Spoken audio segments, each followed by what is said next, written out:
Het is dinsdag 7 oktober. Goeien en welkom bij weer een nagelnij Bient Miljoen. Schreeuwer Douwe Kootstra over de nieuwe staveringsregels van het Friesk. Jongeres Judith Switters gaat op onderzoek in de Poolse culturele haatstad van 2000 section. En we hebben het over het lef van ondernemer Sietse Bauma, die met zijn gitaarinstituut succes had bij de jeugd.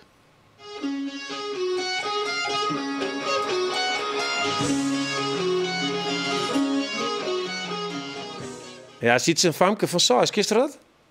Of ik dat kan? Ja, zeker. Wat jij Sterker nog, het zit in onze lesprogramma's. Oh, dus, okay.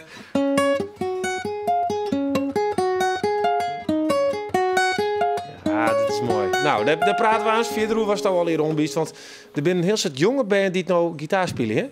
Dat verneem je hem. Ja, zeker. Ja. En is het zo uniek als dit Saus? Nou, dit is wel heel goed. Maar ja, ze komen wel voor, zeker. Okay. Ja, nou, daar hebben we het aan snoep, want het is een groot succes kennelijk in Friesland.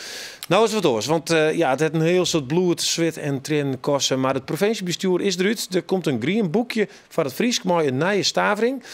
Ja, televisie schreeuwen we dan net meer mooi een V, maar mooi een F. En ik praat erover mooi Douwe Kootstra, wat mag ik nou zeggen? Het is 63 jaar lang Kootstra geweest, dus laten we dat samen horen. Ja, daar zit ze net in om te griemen, hè? De O en O. Daar ben je zelf baas over. Trouwens, je bent nog altijd zelf baas over de stavering, de spelling. Want er is een nieuwe voorkeurslist kwam.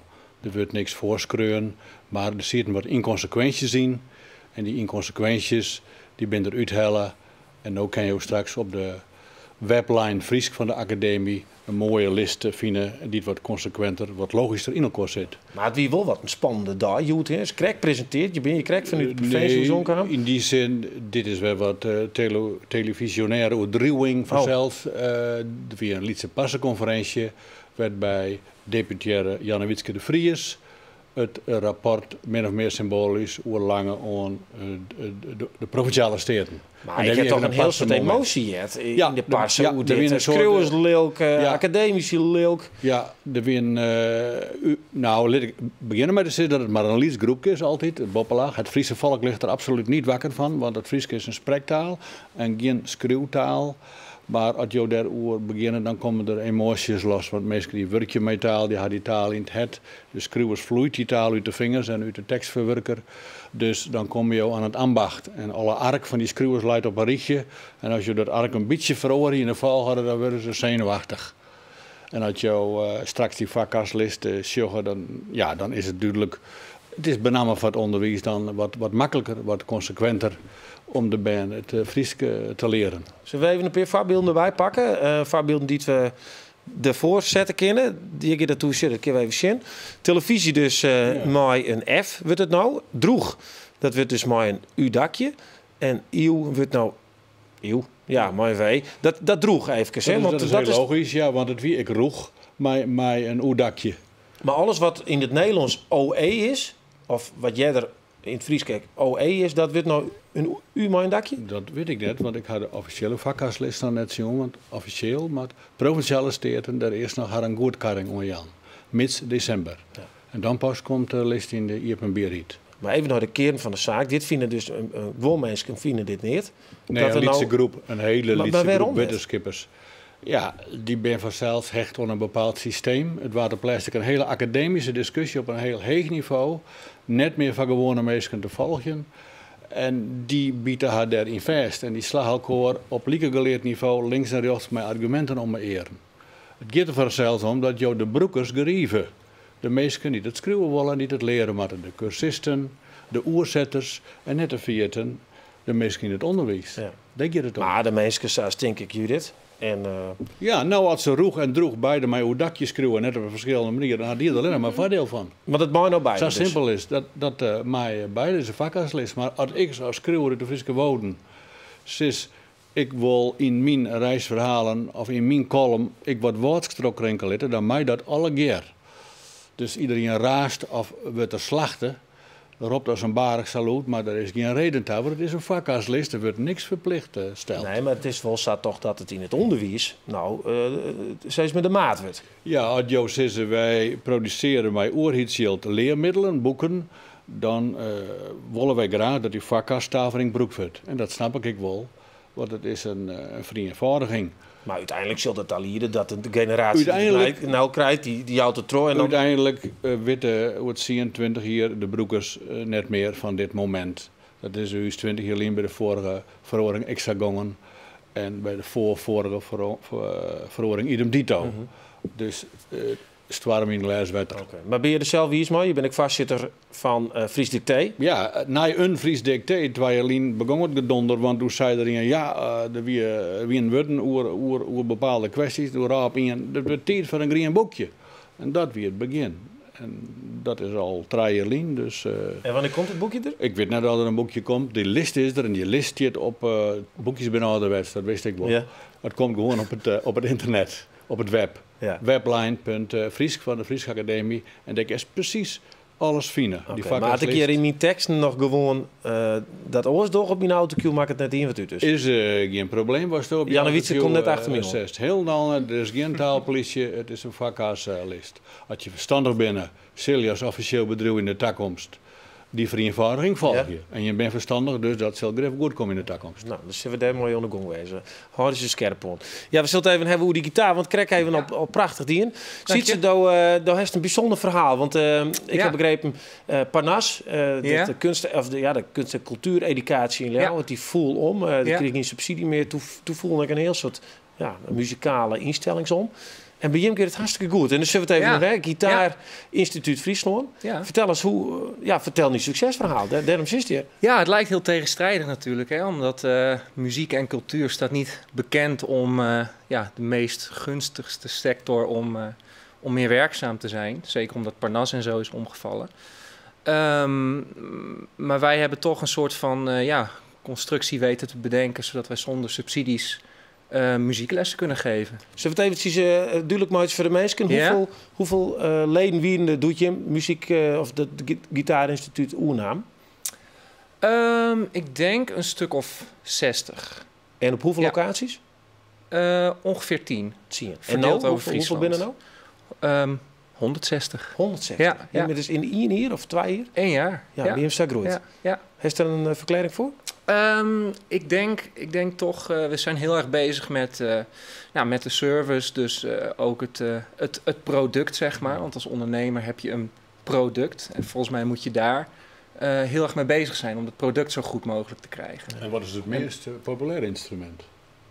Het meest populair? Meest populair instrument. Gitaar toch wel. En waarom? Ja. Is er een rolmodel? Ja, het is stoer, hè? Gitaar is stoer. Voor hen wie het accordeon, doe je de dwargel. Dat is al heel lang geleden. Ja, ik ben er net klaar mee opzoeken. Die tijd kan ik me ook niet herinneren. Opa vertelt. Maar waarom die gitaar? Dat is stoer. Ja, zeker. Als je dat meisje ziet spelen van 6, ik denk dat hij ook iemand anders heeft zien spelen en die denkt, dat is te gek, dat wil ik ook doen. Ja, maar dan moet je het echt nog oerdragen, hè? Want ik bedoel, je wien daar gewoon, volgens mij docenten, toen ging het echt net goed en toen heen toe. Waarom moest het zelf dan? Die kans kwam er. En we hadden beide wel zin in een ondernemend avontuur, zeg maar. We hebben natuurlijk ook daar heel veel over gehad. Een week lang elke dag even koffie gedronken en alle voor- en nadelen op elkaar afgewogen. En we waren er wel van overtuigd dat wij met ons kunnen er wel wat van konden maken. Ja, maar het is wel een risico. Want een heel soort muziekbedrijven die vallen om. En je met een heel soort eigen yield instutsen. En Lien hield een beetje van je moeders leuk, heb ik begrepen? Heel klein beetje, maar we hoefden niet naar de bank, dus dat scheelt wel. En we zijn niet afhankelijk van subsidies, wat natuurlijk Parnas wel was. Dus op zich, heel veel risico is er niet. Het een van je ooit wel eens in zo'n gebouw West, werd ze les jou? Ja. Nou, je dit? Nee, ik denk het niet. Kun je een les aan, een traditionele, conventionele, subsidiaire muziekschool. En wat wie het instrument? Dat wie, zat opa Krek vertelde, accordeon. Een trekzak? Ja. Nee, een trekzak. Nee, die is nou razend populair. Gewoon een accordeon. Accordeon. Ja. Want wij vonden wel even mooi om te zien hoe je hem dat dan door en waar dan les van hem krijgt. Dus gingen we eerst even bij hem te zien. Nou, hier wordt momenteel gitaarles gegeven, dus we gaan even zachtjes kijken. Dus als je toe maar, dan mag je erin gooien. Ja. Ik zei, nog een keer. Nou ja, ze doen precies wat je wil, hè. Kijk, als jij zegt ik wil de blues leren, dan leren zij jou de blues. Als je zegt ik wil rocken, dan gaan ze met je rocken. Zo, we hebben nog een ruimte, 2 ruimtes. Dit was de kleine ruimte. We hebben nog een zogenaamde grote ruimte. En daar is momenteel een band om te repeteren.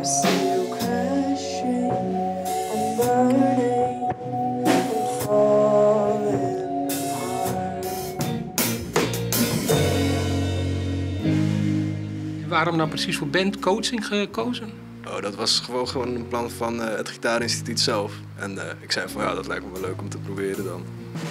Dus ja. En wat denk je dat het, wat je letter opsmiet? Nou, wat ik beroemd, hoop ik. Ja, dat is mooi. Hey, Judith, maar je is toch nog nooit 16? Dat is John Stek.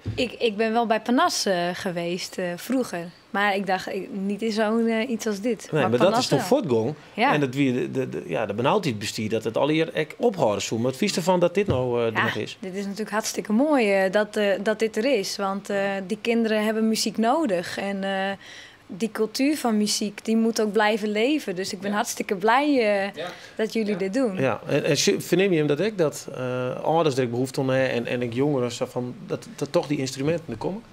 Ja, zeker. En niet alleen de lessen. Hè. Net wat je ook zag in het filmpje, dat we ook zijn begonnen met bandcoaching. En we hebben ook bijvoorbeeld een YouTube-kanaal. Dus we met ambitieuze leerlingen nemen we ook wel eens wat dingen op. En die kunnen dat dan op YouTube promoten. Dus we proberen echt leerlingen te inspireren. Dus niet alleen muzieklessen te geven, maar ook een inspirerende omgeving te geven voor mensen die iets met muziek willen doen. En dat is nou niet al die bandjes waar je komen. Ja, die zitten broeiplaats van. Ja. Maar je bent ook een inspiratie voor al die ondernemers die het echt dwankeren, denk ik. Jonge ondernemers, want je bent nog net zo hard.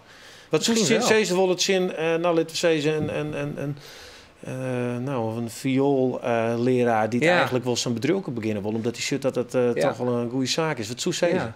Nou, blijf sowieso dicht bij jezelf. Voor ons is het natuurlijk heel makkelijk om muzieklessen te verkopen, want muziek is onze passie. En als je een viooldocent bent en je hebt alles in jou zegt dat je dat wil overbrengen aan iemand anders, dan gaat dat ook zeker lukken. En dan heb je natuurlijk wel handvaten nodig die nodig zijn om te kunnen ondernemen, zeg maar. En op dat vlak wil ik zeggen, doe het stapje voor stapje. Want wij zijn ook wel heel enthousiast geweest, zeg maar, in het begin. En stapje voor stapje zou het. En beloof van die subsidiekraan hoor? Ja, vooral. Ja, tenminste, dat zou ik wel tegen mezelf zeggen. Dus, Oké. Nou, dan heeft dat omval van Panas toch nog enigszins toch iets goed laten. Echte ondernemers. En de muziekschool ben ik haast voor het bezuinigen. Ja. Dus dat hier dezelfde oorzaak. Ja, en je ziet wat ik ook mooi vind, is dat je nu, er ontstaan nu heel veel particulieren ook, die dus in wijken lesgeven. Dus er is niet meer één muziekschool waar iedereen naartoe gaat. Maar je kan op heel veel plekken in een stad kun je wel muziekles krijgen. En natuurlijk de een wat beter dan de ander. Maar dat vind ik op zich wel een mooie beweging die is ontstaan uit het vallen van Parnas. Nou, bedankt voor dit inspirerende verhaal. Dankjewel. Hey, we praten aan verder over Polen, want daar zal Judith heen. Het is een bijzondere reis. En dan zijn we eventjes bij de militairen van de Leeuwarden Vleenbasis, want die vleien eigenlijk de hele wereld door. Zo'n 250 zitten zo'n verleden week in Jordanië om daar te strijden tegen IS. Een orengroep die zit in Amerika om in de kunnen te komen met de JSF. Dat is de opvolger van de F-Section. En wij volgen je deze week de Vriezen in Florida.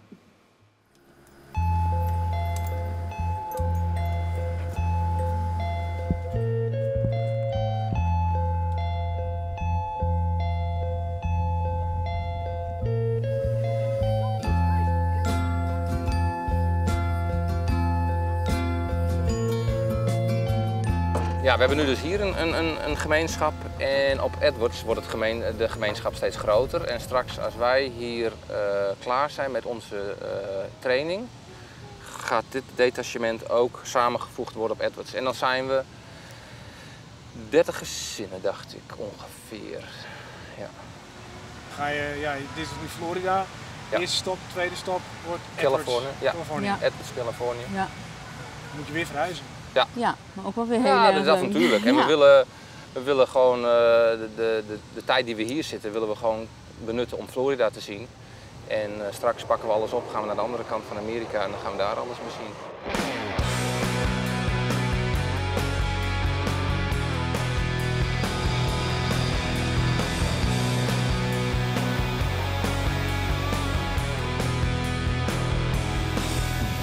Is het een goede keuze maken? Ja, zeker.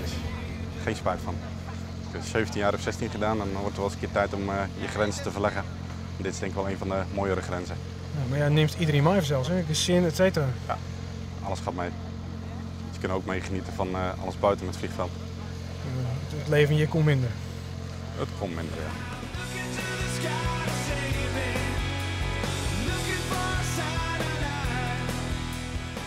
Is het een ingewikkeld taststel? Nee, de technologie is dusdanig voor ons begrijpelijk gemaakt dat het bijna Jippe-Janneke taal is, de manier waarop ze ons trainen. Alleen een stukje achtergrondinformatie die wij van F-16 hebben, die is wel een voordeel daarbij. En wat is het lastigste? Even de omschakeling van het Nederlands naar het Engels. Nou, echte taal. Echte taal, ja. Terminologie is ook een van de punten die best wel lastig is. Maar als je er eenmaal gewend bent met de vertaling daarvan, dan is het allemaal goed toe te passen. Die collega Douwer die zat dus een vliegende tor. Wat vies je? Propje. Propje? Een propje, ja. Het is gedrongen uiterlijk. Een beetje een kenmerk van wat oudere toestellen die de Amerikanen hebben gebruikt. Er ook een aantal die heel gedrongen waren.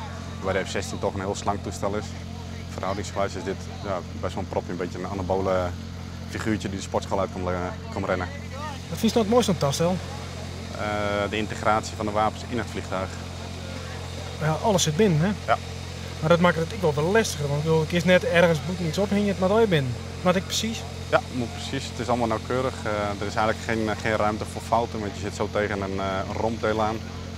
Dan heb je weer een ander probleem. Moet je weer gaan uitleggen waarom een krasje erop hebt zitten.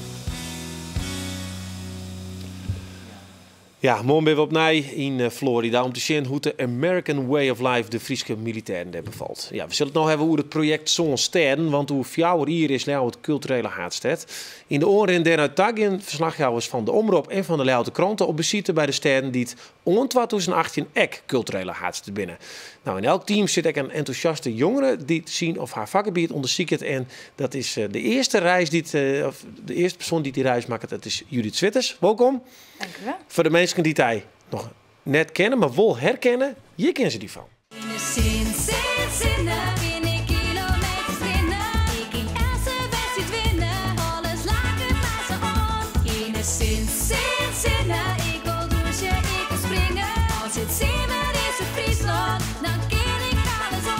Ja, die simmer hebben we Oski van naam, ja, ongeveer Joet. Maar daar kennen de mensen daarvan. Jongeres, de steerst voor de squallen, bisbaansquallen, lerares. En de bistek heilsoldaat erbij.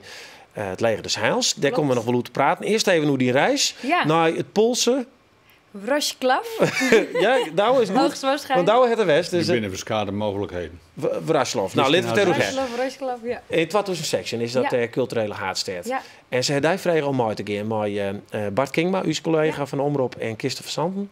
Ja, dat vertel. Klopt. Wat was dit dan? Ja, wij gaan naar Polen en wij gaan daar ook een beetje de geschiedenis ontdekken. Wat is daar nog van te zien? Hoe gaat het daar nu? En ik zelf ben heel erg nieuwsgierig naar wat zingen ze daar allemaal. Mogen ze daar bijvoorbeeld Duits zingen? Omdat Duitsers werden helemaal wegverstoten eigenlijk uit eerst dan Breslau, wat het eerst was. En toen is het Wrocław geworden van Polen. En, dat is al hier in die oorlog gebeurd, hè? Ja, want het wie volgens mij in de oorlog moesten die Duitsers die hier in de oerhand. Nou, toen kwamen de Russen erom en toen ben al die Duitsers op beestachtige wijze verdreven. En toen waren het niet Polen. Ja, en eigenlijk moesten de Poolse mensen werden daar ook maar gewoon in die stad neergezet. Zo van, nou, hier moeten jullie wonen. En er zijn natuurlijk ook wel Oekraïense mensen bijgekomen. Maar eigenlijk zonder echte identiteit. En daarna zijn ze op zoek. En wij hopen een beetje wat van hun mee te kunnen nemen en wat te kunnen brengen. Het is ook een beetje nog een ontdekkingsreis, een zoektocht. En ik ben ook wel heel nieuwsgierig naar de school daar. We gaan naar een school toe, een basisschool. Hoe gaat het daar? Wat zingen ze daar? mogen ze daar iets van hunzelf in leggen? Of is het allemaal heel erg van Polen is super mooi en leuk en gezellig en helemaal niks van de geschiedenis? Oh, oké. Want het is heel bijzonder. Friesland is minskip, hè? Maar culturele haardstad laat je zien wat je cultuur is. Ja. Nou, dat rent honderden jaren waarom. En deze stad heeft eigenlijk helemaal net echt een cultuur, hè? Want het bestaat maar 60 eigenlijk jaar. niet. En dat is ook heel interessant van hoe zit dat nou eigenlijk precies? En ze zetten daar heel erg in op de jongeren en op de kinderen. En daar zijn allemaal projecten voor. Alles op toekomst. Maar ja, wat is het dan eigenlijk nu? En wat laten ze dan zien in 2016? Ja, en daar was iets van jongenwit. Nou, we hebben een versje zocht. En daar zit ik nog een soort van Nederlandse tint bij. Maar eens maar even zien. Dit is jongens daar. Oké. Vraag me af wat het betekent. Het klinkt allemaal uitstekend. Heeft dat onverwachte van dat hart en zachte, maar wat schuilt erachter? Ra, ra, ra, ra, ra.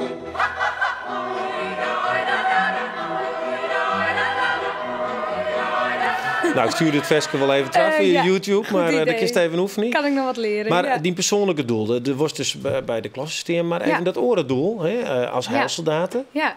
Hoe is dat? Nou, ik ben heel nieuwsgierig ook naar... het is overheersend katholiek, maar er zijn natuurlijk ook mensen met andere geloven. En hoe zit dat daar?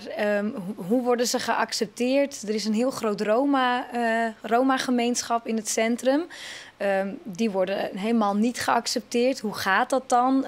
Worden die mensen geholpen? Kunnen ze ergens terecht of eigenlijk niet? Daar gaan we eigenlijk nog naar op zoek. En daar is een idee daarvan? Ik had lang in Polen geweest, toen ik nog maar hersteld van het Tweede Wereldoorlog. Ik zou nou benijd naar wezen in hoe vieren Europeaan. Ja. Onlutsen naar Europa. Omdat de hele paar Polen hier heen binnen, je hield verschijnen en dan waarom komen. Ja. En volgens mij ben ze er heel blij mee, omdat in het eerst altijd het Russische gevaar wankte. Dus dat liet me ik een inval zoeken om dat te ontdekken. Ja, nou ja, er is dus genoeg om en daar komen dus verslagen van in de kranten, maar ook dus bij u op televisie. Heeft zelf wel een beeld van hoe het bijvoorbeeld een reportage eruit ziet? Nou, nog niet helemaal. Het is denk ik ook een stukje ontmoetingen met die mensen daar vanuit de organisatie. En juist ook de mensen die daar wonen. Met oudere mensen willen we ook heel graag... we hopen iemand te vinden die daar wel is gebleven, maar uit Duitsland kwam. We hopen dus die kinderen en dat geestelijke stukje erbij te pakken van we hebben eigenlijk genoeg. Ja, er is een soort... We zeggen ook beelden van die stad. 80% volgens mij van deze stad wie verwoest na de oorlog. Dat is dan nog zo'n hè? Nee, dat hier Warschau. Oh, dat wie Warschau. Dit is toch een oorlogstad.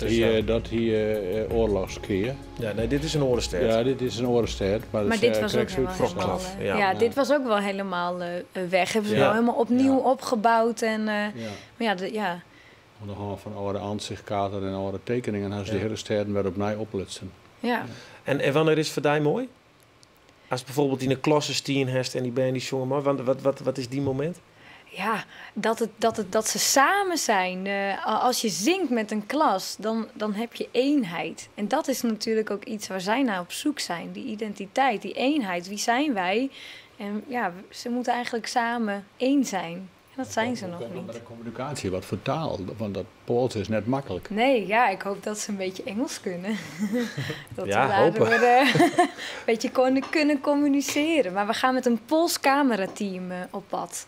Dus die kunnen ons natuurlijk wel helpen op communicatiegebied. Nou, ik wens je een soort succes. Ja, en de filmpjes die ben je bij u te zien in december. En in de kranten weet ik net heel dom, maar die kom je zelfs te zien in de Louter krant. De kist verzand en die schreeuwt dat. Ja, heren, tieren dank voor de komst naar de studio. Dankjewel. Nou, succes. Ja, dankjewel. En dit is Bien voor jou. En ik wens je een hele mooie joen verder.